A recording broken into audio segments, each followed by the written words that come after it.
7:20 minutos en el territorio continental ecuatoriano, buscando la verdad y abogando por la unidad nacional en pro de la paz y la seguridad en el Ecuador. Queremos dar la bienvenida en la revista de Opinión Democracia a la ingeniera Isabel Bernal, investigadora de la Escuela Politécnica Nacional, y el ingeniero Sebastián Rivadeneira, experto energético. Les invitamos para analizar este momento complejo, difícil que vive el país. Este no es un problema de hoy, viene de décadas. Hemos dicho que todos los gobiernos, sin exclusión de nadie, han tenido su responsabilidad en su momento. Claro, los que han tenido más tiempo en la administración son más responsables porque no sentaron las bases para una matriz energética equilibrada, no manejaron con responsabilidad el sector, no abrieron posibilidades a la inversión suficiente. No hubo un marco legal actualizado, ha sido obsoleto, y también una infraestructura sin un debido mantenimiento. Es una negligencia del Estado ecuatoriano. Pero en esas condiciones, en la práctica vamos casi 50 días con apagones, y la prioridad de este momento es la compra de energía. El gobierno se ha enfocado en la empresa privada colombiana que espera cerrar en los próximos días algo que va a paliar la crisis, no va a resolver totalmente. Con estas consideraciones, ¿cómo ve el panorama, ingeniera Isabel Bernal? Buen día. Buenos días, Miguel. Buenos días, Sebastián. Buenos días a toda la gran audiencia. Muchas gracias por la entrevista. Pues el panorama es bastante complejo para nuestro país. Después de la fallida compra con Progen, nos hemos quedado sin una ingente cantidad de megavatios que nos hubieran podido servir para paliar con energía térmica, ¿no? Ahora estamos a expensas totalmente de las lluvias que no van a aparecer según los pronósticos del INAMI hasta ya bien entrado el próximo año. Entonces, hay que pensar exactamente en qué es lo que está haciendo el gobierno, cuál es la gestión que está haciendo para conseguir estos megavatios que supuestamente tendrían que venir de Colombia.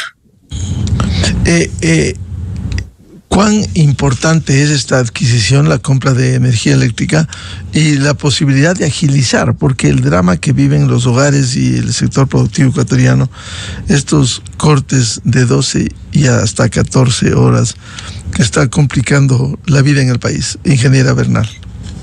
El panorama no es tan alentador porque hay que pensar que el mercado eléctrico colombiano es un mercado mayorista donde tenemos privados y tenemos públicos que están en el negocio, y por lo tanto las líneas de transmisión no pertenecen a un solo dueño, y en este punto entonces necesitamos que se tengan unas reglamentaciones que estén armonizadas para que se pueda vender, para que puedan los privados vender energía al Ecuador, ¿no?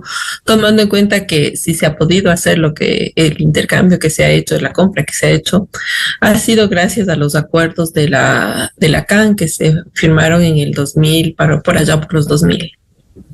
Bienvenido al ingeniero Santiago Rivadeneira, experto energético. ¿Cómo ve este panorama?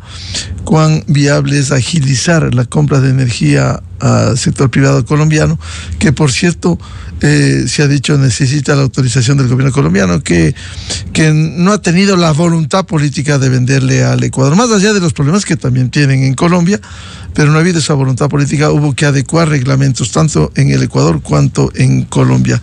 ¿Cómo ve esta perspectiva, ingeniero Rivadeneira?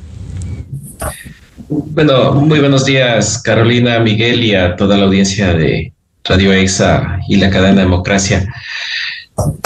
Debemos tomar en cuenta algunos datos técnicos y conceptos para poder entender la realidad del mercado colombiano. Primero, que con una línea de 230.000 voltios Panamericana Pimampiro, que es la interconexión, permite máximo una transmisión de potencia de hasta 425 y los límites de 450 megavatios. Esto significa que Colombia a diario nos ha estado vendiendo entre 8 y hasta 10 gigavatios hora al día, que es la cantidad de energía. Esta cantidad de energía, para que entienda la ciudadanía, es aproximadamente unas 3 horas y media menos de racionamientos. Entonces sí es una cantidad importante. Sin embargo, lo que hay que considerar es que la venta de energía que eventualmente pudiera ser un privado de Colombia, se tiene que evaluar es la cantidad de gigavatios hora que va a disponer. Entonces, ¿cuál es la realidad actual del mercado eléctrico colombiano? Que ellos desde hace unas 3, casi 4 semanas hasta la fecha, 3 semanas hasta la fecha, han logrado incrementar de 50 a 60% sus reservas en los embalses. Estas reservas aproximadamente durarían entre 2 semanas y media y 3 semanas, siempre y cuando no hubiera absolutamente ni un metro cúbico de caudal adicional en las represas. Entonces los colombianos saben que al menos 7 semanas más a ellos les dura el estiaje. Entonces no van a arriesgar a disponer de sus reservas hidrológicas para vendernos a nosotros la energía térmica que ellos producen. Eventualmente, si se lograra hacer esta transacción comercial, se deben cumplir algunas condiciones, entre ellas que tenga sobre el 65% los niveles de las reservas y que, o sea, hay un afluente considerable o cerca al valor nominal de los afluentes de las N centrales que se encuentran allá, que tengo entendido que son aproximadamente 30 de las grandes. Seguidamente de eso, los térmicos solamente podrían vender los excedentes de energía que produzcan. Y eso significa que estamos hablando de alrededor de unos 3, casi 4 gigavatios hora al día, siempre y cuando las condiciones del mercado, o sea, lo permitan. Si es que hay una central hidroeléctrica que puede empezar a funcionar para no parar los motores o otra fuente de generación térmica en Colombia, ese excedente es el que vendría acá, pero siempre y cuando ingrese una hidroeléctrica colombiana. Si es que no ingresa ninguna hidroeléctrica colombiana, el flujo de potencia sigue siendo permanente y constante en el sistema colombiano. Otra situación que debe cumplirse, la normativa, en este caso la CREG versus la CREG, que es la Comisión de Regulación de Energía y Gas en Colombia, que viene a ser lo mismo acá que el ARCONEL, junto con el operador XM, que viene a ser acá SENACE, necesitan los informes técnicos de las proyecciones de, por lo menos aquí, en escenarios hidrológicos y aquí a un mes de manera trimestral y semestral, porque el momento que se haga un contrato, prácticamente este contrato especial entre el Estado ecuatoriano y el Estado colombiano y los privados patrocinado por el Estado colombiano, necesariamente hay un comprometimiento de valores o bloques de energía. No es lo correcto tanto hablar de potencia, sino más bien la cantidad de energía. Y para eso tiene que, o sea, haber una legislación eléctrica en Colombia, que no es cuestión de que solamente el Ecuador le haya pasado, en este caso, un borrador que ellos han preparado. ¿Por qué? Porque la realidad colombiana es distinta al Ecuador. Entonces, los colombianos, o sea, no van a poner en riesgo su sistema para tratar de salvarnos al menos a nosotros estas 3 horas y media.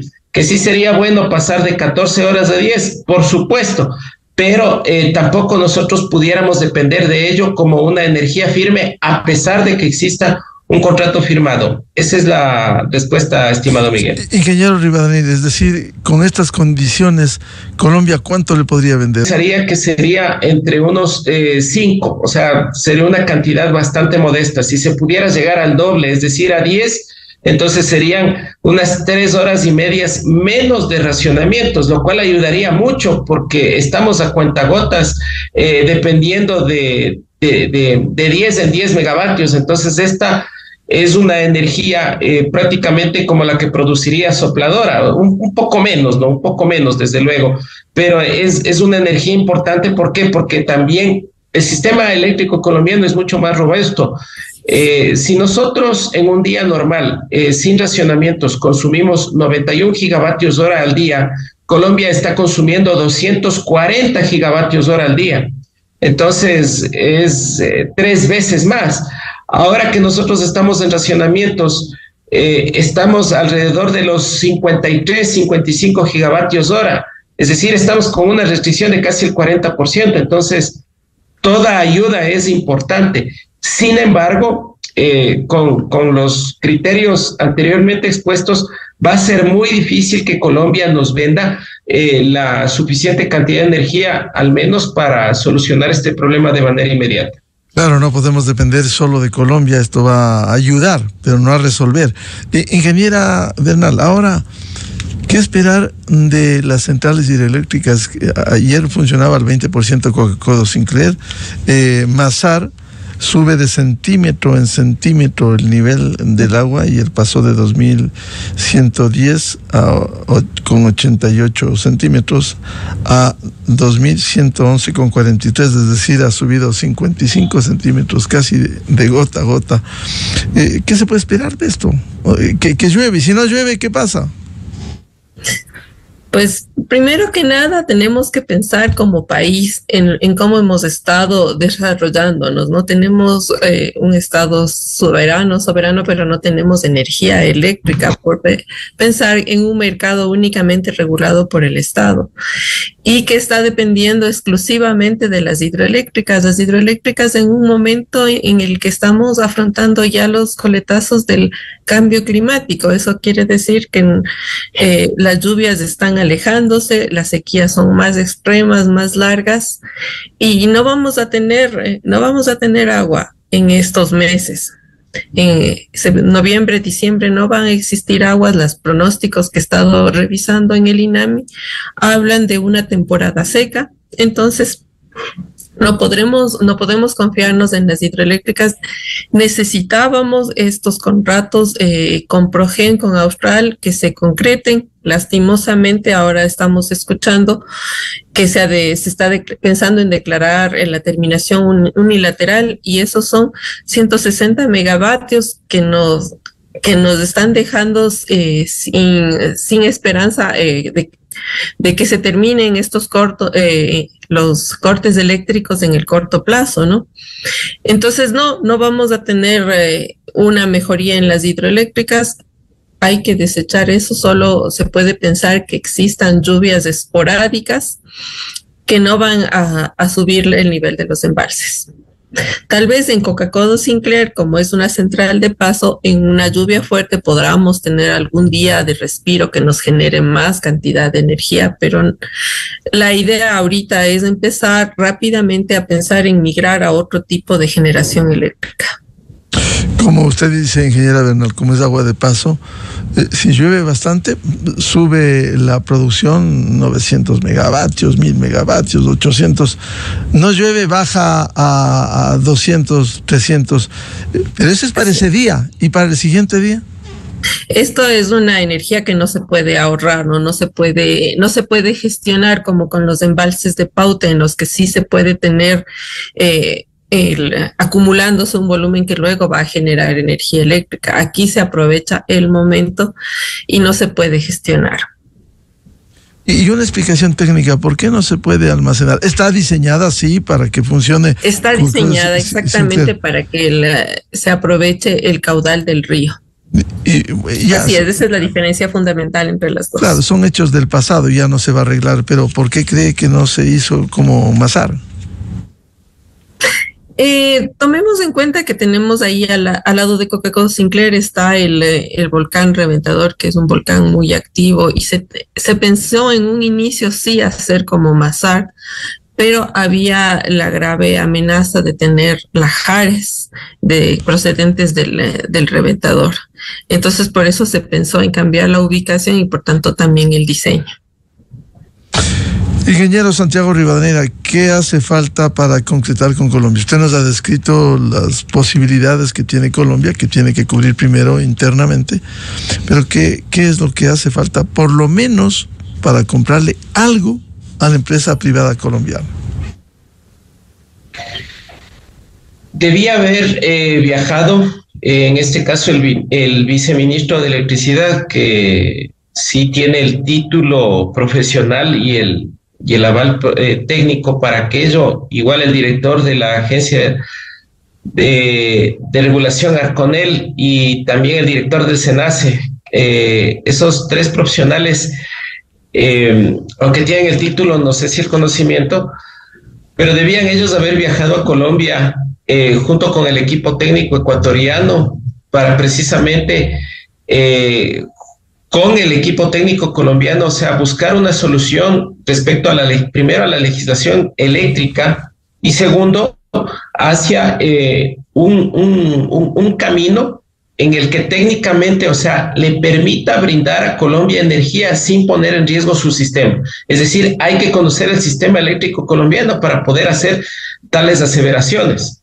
Entonces, si es que el presidente de la República le envía, en este caso el señor Félix Bon, que es, tengo entendido que tiene una experiencia en el sector de la confitería, ¿qué podemos esperar de respuesta de los colombianos? O sea, estamos poniendo todas nuestras esperanzas en que los colombianos nos den haciendo el trabajo a una necesidad imperiosa que tiene el Ecuador, que es la compra de energía de cualquier tipo, y me atrevo a decir de cualquier costo, porque la energía que no se tiene es mucho más cara. Entonces, la verdad es que estamos en un hueco sin salida. Y no considero que sea prudente las declaraciones en este caso, la ministra, al decir que está pensando en declarar unilateralmente la terminación del contrato. ¿Por qué? Porque las obras civiles que inició esta empresa Progen ya están siendo ejecutadas respecto a la preparación de los suelos para el asentamiento de las estructuras, en este caso los motores modulares.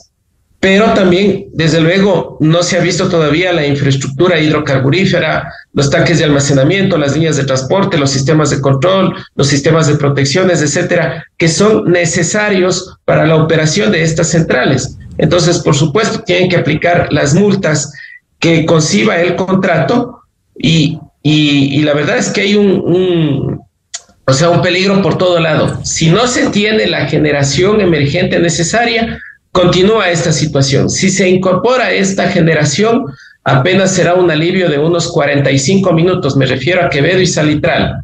Lo mismo ocurrirá con Esmeraldas 3, tengo entendido que se llama esa etapa. Pero después, cuando se termine de ejecutar el contrato y Contraloría empiece la auditoría de estos contratos de emergencia, se encontrarán con grandes sorpresas respecto a las especificaciones técnicas de este tipo de contratos, los cuales estuvieron de alguna manera manipulados en los términos de referencia para favorecer directamente, en este caso, a este tipo de empresas. Entonces, a la ciudadanía lo primero que le interesa es tener energía independientemente de cómo se ha hecho el contrato. Pero los contratos también tienen que ser bien realizados para evitar este tipo de suspicacias o de que estén en peligro de terminación unilateral. Entonces, si ni siquiera los contratos acá a nivel nacional se pueden hacer bien, ¿ustedes creen que en realidad se puede hacer correctamente sin los profesionales técnicos probos y con la ética profesional para hacerlo a nivel internacional? Me refiero con Colombia. La verdad es que va a ser bastante complicado. Y aquí es donde viene el cuestionamiento. ¿Por qué no se decidió por la segunda y la tercera barcaza y se decidió contratar energía en tierra cuando estas barcazas ya vienen con toda la infraestructura lista para, en este caso, hacer la interconexión a la subestación? Quizás, ingeniero Rivadeneira, no será más caro el contratar las barcazas que hacer estas bases, estas construcciones como en la refinería de Esmeraldas, decía el viceministro Calero, pero que de alguna manera no están cumpliendo con los plazos en medio de las angustias y necesidades para ir aumentando la generación eléctrica. Estimado Miguel, la contratación por arriendo siempre va a ser más caro que tener un bien propio, pero a estos bienes hay que cuidarlos. Recordemos que son motores de altas revoluciones, es decir, solamente la recomendación del fabricante es que trabajen 8 horas diarias y no 24 horas al día. Entonces estos motores van a servir para la generación en horas pico y es para cubrir un tema de emergencia. Y después de las 10.000 horas de operación, si es que son motores de 900 RPM, se necesita hacer un overhaul cada 250 horas, un cambio de aceite, cada 1.000 horas otro tipo de mantenimientos menores.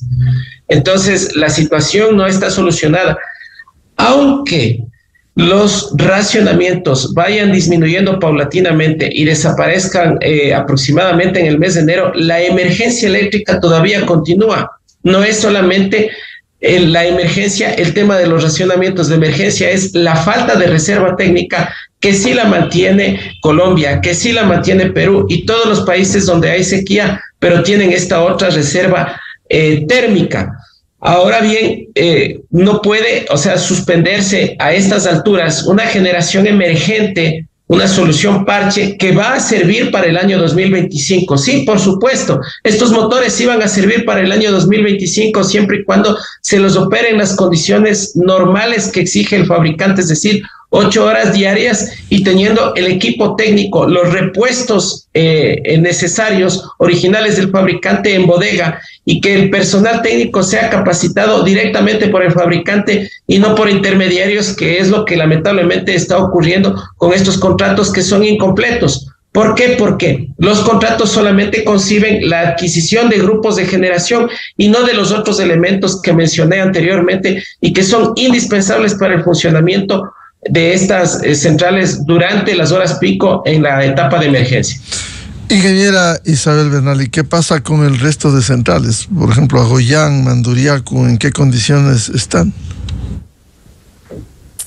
Agollán también está en la vertiente oriental y vamos a tener también un tiempo en los cuales no va a poder aportar con la energía necesaria para el sistema nacional interconectado. Ahora, Manduriaco está en la vertiente occidental, en la vertiente pacífica, y tendríamos que esperar que llueva hacia el Pacífico para poder tener energía. Ahora, todas estas centrales hidroeléctricas tienen la complicación del manejo de los sedimentos. ¿Por qué? Porque desde CELEC no se ha estado dando la gestión adecuada de los sedimentos, entonces hay una acumulación que está amenazando a las turbinas. Entonces, claro, a lo mismo que con las termoeléctricas, ¿no es cierto? Necesitamos que sean tratadas, que sean adecuadamente mantenidas, sí, con los necesarios cuidados, con el personal técnico y los repuestos adecuados para que aumente su tiempo de vida útil. Sin embargo, estamos haciendo todo lo contrario porque se está explotando al máximo sin darle el adecuado mantenimiento y estamos teniendo graves problemas en Mandurillacu con los sedimentos que vienen desde la ciudad de Quito y que son ricos en materia orgánica, lo que está complicando bastante el embalse, ¿no? Tenemos la otra hidroeléctrica, la Marcela Niado, que está más abajo hacia la cuenca del Guayas, que también presenta los mismos problemas en cuanto a la generación de sedimentos. Aquí es diferente porque en cambio tenemos que es una cuenca hidrográfica en la que se realiza muchísima agricultura, entonces hay erosión debido a las malas prácticas agrícolas y tenemos una elevada cantidad también de sedimentos que van a comprometer la vida útil de todo esto, ¿no? Entonces sí, es pensar como país, pensar en no solamente depender de un solo tipo de generación, sino de varias, y además darles el mantenimiento adecuado y con las perspectivas de ampliación necesarias conforme aumenta la demanda del recurso eléctrico. Ingeniera Bernal, ahora quisiera insistir en el Coca-Cola Sinclair, que con tanta pompa se inauguró en el 2016 con costos subidos de la propuesta inicial. Se generó una expectativa de que iba a generar 1.500 megavatios esta central y que se iba a exportar incluso la energía. ¿Qué pasó? ¿Qué pasó con esta central que hoy depende exclusivamente, como no hay embalse, únicamente de la lluvia y que pase por las turbinas? Comencemos por qué pasa con las turbinas. Sí, hay que tomar en cuenta que las turbinas son enemigas de los sedimentos, sí, entonces necesitamos que el control de sedimentos sea estricto cualquier tipo de hidroeléctricas, ¿no? Entonces sí hay que pensar en Coca-Cola Sinclair y qué estado están las turbinas.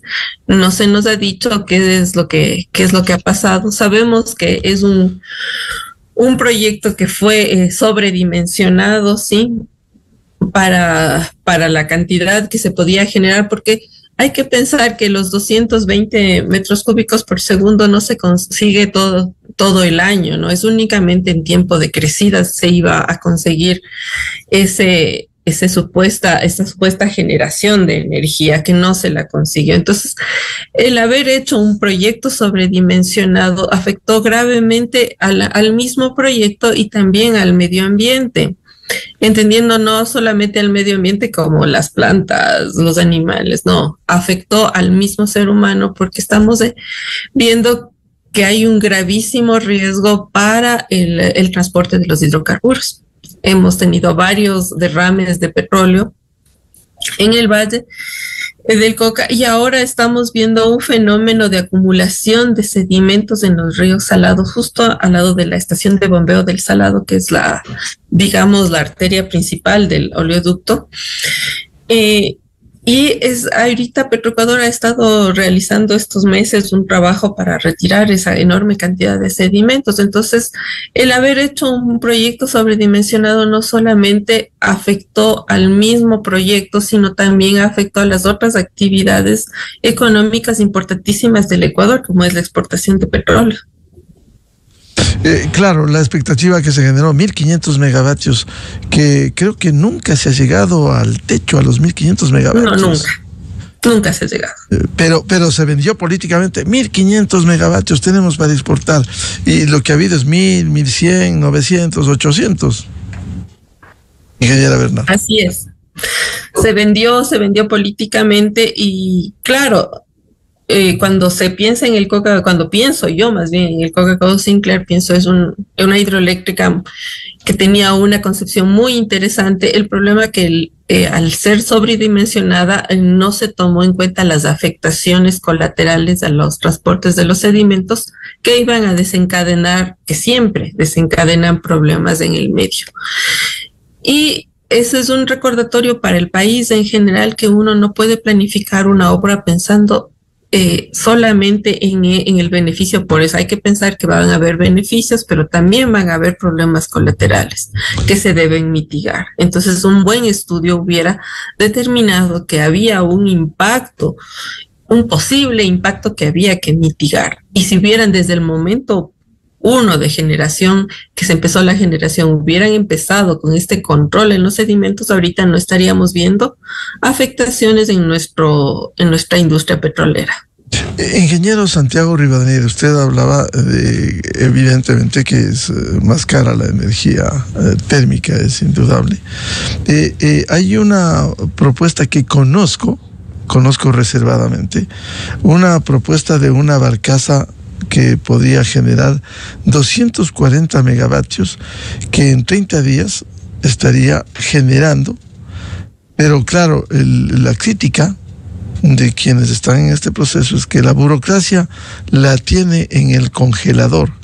Esta, quizás, le pregunto como técnico, no es la solución más rápida, más barata quizás por kilovatio hora, propuesta que está entregada en SELEC por escrito, y que les dicen que es la mejor propuesta técnica y económica, pero no adjudican, uno no entiende si es que esa es la realidad, no adjudican ¿por qué será? Bueno, Miguel, mi nombre es Sebastián. Sebastián, perdón. Sí, me saben confundir. Bueno, sí. El tema ¿cuál es la ventaja de la barcaza de generación? Que ya vienen todos los equipos armados en cuanto a los sistemas de control, no solamente en generación térmica, son los motores. O sea, se necesita un montón de sistemas que tienen que controlarse a nivel hidráulico, sistemas de enfriamiento, sistemas de arranque, preparación de combustible, precalentamiento, sistemas de protección, en fin, un sinnúmero de cosas, bombas, me refiero a bombeo de combustible, calentamiento. La ventaja de las barcazas es que prácticamente es una central flotante que ya viene armada, y la interconexión a la subestación y al sistema nacional interconectado es relativamente rápida. el costo operativo de una central térmica flotante, es decir, de una barcaza, es de aproximadamente 40 centavos. Pero aparte de eso, sí existe el otro costo, que es el tema del combustible. Si es que estamos hablando de fuel oil, el de más alto azufre, el HFO6, aproximadamente el subsidiado que da el Estado es de más o menos unos 7 centavos, pero si no fuera subsidiado estaría llegando entre los 10, los 12 centavos del kilovatio hora, que son los costos en el mercado internacional. Entonces estaríamos hablando de aproximadamente unos 28 centavos de este tipo de generación térmica. ¿Cuál es la desventaja? Que una vez que termine el contrato, la empresa retira su embarcación y brinda los servicios a otro país que también esté deficitario en el tema de energía. Lo que se había propuesto en el mes de enero a las al gobierno central es la instalación de 3 barcazas con reactores nucleares modulares, es decir, reactores de 350 megavatios que permitan entre todos combinados generar al menos 1000 megavatios a partir del mes de agosto, con lo cual se hubiese preservado, en este caso, los embalses de las principales hidroeléctricas, no solo es Mazar, pensemos también en Amalusa, San Francisco, Pisayambo y otras pequeñas centrales que sumadas todas hubiesen permitido utilizar estas reservas a partir del mes de octubre o al menos a mediados de octubre, como sí lo está haciendo Colombia. Entonces, el embalse de Mazar de 410,000 hectómetros permitiría que al menos hubiésemos tenido energía durante un mes continuo y no acabarnos de la manera indiscriminada como lo utilizaron las actuales autoridades. Entonces, esos son manejos óptimos del sistema, pero lamentablemente las autoridades del gobierno central se encuentran envueltas en una burbuja y el actual viceministro de Electricidad, con patrocinio de Roberto Luque, fue quien le vendió la idea al gobierno de que ellos iban a salvar el tema de la situación eléctrica cuando los resultados están a la vista. Apagones de entre 12 y 14 horas, el sector de la industria quebrado, la tasa de desempleo creciente y sin una solución inmediata, a pesar de que se les ha dicho todas estas soluciones de manera oportuna y no ha habido un manejo óptimo del embalse, porque esto responde a modelos matemáticos. Si nosotros ingresamos a la página de Selexur, podemos observar, al menos en los últimos 4 años, que los meses de octubre, noviembre y diciembre, los caudales para diciembre están proyectados que no superen los entre 30 y 40 metros cúbicos por segundo, cuando el caudal nominal del río Paute es de aproximadamente 120 a 140 metros cúbicos. Entonces, no solamente es una cuestión de lluvias, sino de regirse a una minería de datos de las estaciones meteorológicas que tienen, en este caso, mediciones de hace 40 años, y en función de eso es lo que se tiene que hacer ingeniería. Pero yo sí quiero discrepar un poco con Carolina, porque no es que Coca-Cola Sinclair haya sido sobredimensionado. Si nosotros observamos los caudales nominales del río Coca en las épocas de lluvia, que son mayo, junio y julio, a veces este río ha llegado a superar los 50 metros cúbicos por segundo en caudales nominales, cuando el caudal nominal de la central son 222 metros cúbicos. Entonces, existe un dato récord de 1,440 megavatios, pero esta central no puede estar permanentemente entregando esa capacidad de potencia. ¿Por qué? Por las variaciones de los caudales de los ríos. Entonces, ¿cómo se hace un diseño correcto de una central hidroeléctrica? Se tiene que hacer mediciones probabilísticas de los caudales máximos con una probabilidad del 90%, dividido para los caudales mínimos de la probabilidad del 75%, y de ahí se saca el número de unidades que tiene que operar. Entonces, ¿qué es lo adecuado? Si es que hay 8 unidades de 187 megavatios, siempre tendrá que una de esas unidades estar en mantenimiento, y de hecho el tema de los sedimentos, que ha sido un problema que Hidroagoyán lo ha manejado desde que se concibió ese proyecto durante más de 35 años, el Centro de Investigación y Recuperación de Turbinas CIR, que se encuentra en Agoyán, precisamente ha reparado todos los rodetes, inyectores y otros elementos de turbinas Pelton y Francis, y los han hecho una reparación integral, inclusive con carburo de tungsteno. Entonces, si antes el tiempo de vida útil de un rodete era de 50.000 horas, ahora este centro de recuperación de turbinas es de 70.000 horas, y esto lo puedo asegurar con varios ahorros de millones de dólares al país, porque fui gerente de esa empresa. Entonces, esta empresa ha reparado los rodetes de varios de las centrales hidroeléctricas del país. El problema fundamental en Coca-Cola Sinclair no es exactamente dónde está ubicada la captación, porque si se gastaron más de 58 millones de dólares en estudios de geología y perforación, y se determinó que tanto la ubicación de la casa de máquinas como la captación está en la meseta del Misaguallí, mientras que los otros lugares sí van a tener, en este caso, el tema de la erosión regresiva. El problema más bien de los sedimentos ahí es que las dimensiones geométricas de los desarenadores no son lo suficientemente grandes para detener toda la palizada y todos los sedimentos que lleva este río solamente durante las crecidas. Entonces ahí es un problema de ingeniería. Entonces lo que se tiene que hacer en este momento es operar la central en las condiciones naturales en las que están establecidas. Antes de dar la palabra a la ingeniera Bernal, precisamente sobre el Coca-Cola Sinclair, ingeniero Sebastián Rivadeneira, ¿por qué se descartó la segunda barcaza? ¿Por qué cree usted, cuando era una de las opciones en medio de esta falta de energía? Yo pienso que más bien aquí hay intereses de tipo particular, porque lo que ellos están esperando es precisamente cuáles son las empresas que van a ofertar este tipo de generadores de altas revoluciones, y prácticamente aquí hay intereses económicos, es decir, quién oferta mejor. Y no se trata de eso. Aquí lo que se trata es de ver las características técnicas de los equipos que puedan ofertar la mejor calidad de energía. Y cuando estoy hablando de calidad de energía, me refiero a que puedan ser motores lentos de menos de 400 revoluciones por minuto, que sí permitan una operación al menos de 24 horas al día, lo cual eso permitirá una energía firme, que es el principio de la energía térmica. Ingeniera Bernal, quizás no se generó una falsa expectativa cuando se diseñó, se construyó y se inauguró Coca-Cola Sinclair. Se generó, sí. Ahora,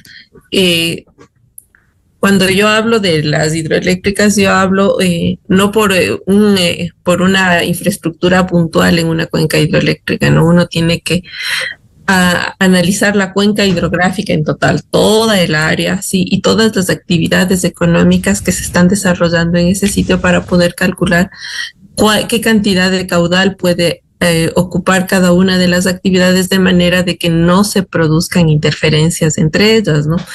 Es decir, tenemos que asegurar el recurso hídrico para todas las actividades del ser humano. Ese es un principio de gestión de recursos hídricos. Entonces, cuando nosotros pensamos en utilizar toda la potencia que pueda generar un río, estamos pensando en dejar de lado otras actividades y afectar al funcionamiento mismo del ecosistema. Entonces, necesitamos pensar de manera holística, ¿no? Todo el contexto para poder realmente desarrollar a un país, porque no podemos concebir únicamente un proyecto y dejar de lado las otras cosas, como es la exportación petrolera, ¿no? Ahora, yo he estudiado mucho este tema del transporte de los sedimentos, porque esa es mi especialidad de investigación, y hay varias granulometrías en estos sedimentos, ¿no? Eso es lo que se afectó. No se tomó en cuenta las diferentes granulometrías, y fue lo que terminó a la final dando como resultado estas terribles afectaciones a todos. Por lo tanto, a mí sí me quedaron debiendo los estudios, porque cuando ya se realizó la construcción de la hidroeléctrica Coca-Cola Sinclair, no se actualizaron los estudios técnicos. Lo único que se actualizó fueron los precios. Y se construyó según lo que determinó Fernando Villavicencio. No se concibió la construcción únicamente con los estudios de prefactibilidad. Entonces eso sí fue un grave problema, porque en el momento ya de la construcción, cuando Sinohidro estaba trabajando, se fueron encontrando cada novedad en el camino que complicó bastante los diseños, la construcción ya de la hidroeléctrica. Es decir, esto determinó la complejidad luego cuando se inaugura y el funcionamiento pleno de Coca-Cola Sinclair, ingeniera Bernal. Así es, así es. Hay que acordarse nada más que cuando estaban entrando las tuneladoras, desde las dos puntas del túnel, a la final cuando tenían que encontrarse no se encontraron. ¿Por qué? Porque había un mal cálculo que no se tomó en cuenta por la geología de la zona, ¿no? Y ahí hubo un tiempo de pérdida que ya nos estaba dando un índice de cómo estaban de débiles los estudios anteriores. Bien, muchas gracias por ilustrarnos desde una visión técnica a la ingeniera Isabel Bernal, investigadora de la Escuela Politécnica Nacional, y al ingeniero Sebastián Rivadeneira, experto energético. Seguiremos hablando de este problema que penosamente nos tiene sumido en la oscuridad gran parte del día. Muchas gracias a la ingeniera Bernal y al ingeniero Sebastián Rivadeneira. Muy amables. Un gusto, como siempre. Nos vemos. Hasta la próxima. Gracias. Muchas gracias.